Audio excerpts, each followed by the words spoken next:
Gómìnà ìpínlẹ̀ Ògùn ọmọọba Dàpọ̀ Abíọ́dún ó mà ti tú àṣírí lórí ìjà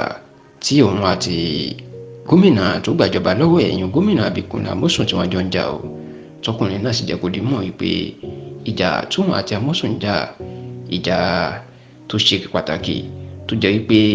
àárín ara wọn nìkan ló yé, èèyàn personal reason ò ní ìjà náà jẹ́, tí kìí ṣe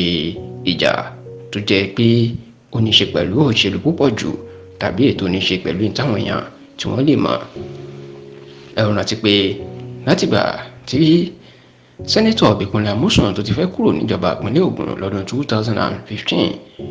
ìní kò ti fẹ́ kí ọmọọba Dàpọ̀ Abíọ́dún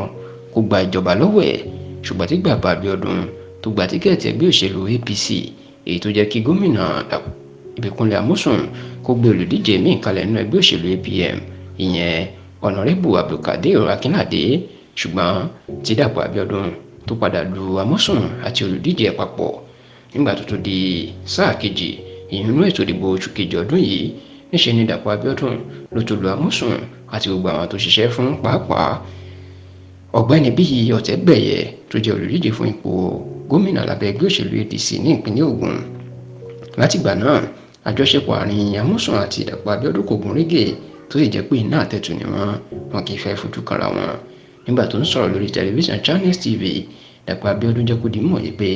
ọ̀rọ̀ ọjà wọn àti Amósùn nígbà tó bí pé ṣé wọ́n ti parí ẹ̀ àti pé ṣé ìgbésẹ̀ àlàáfíà ń bẹ̀rẹ̀, ó ní àárín òun ló wà o,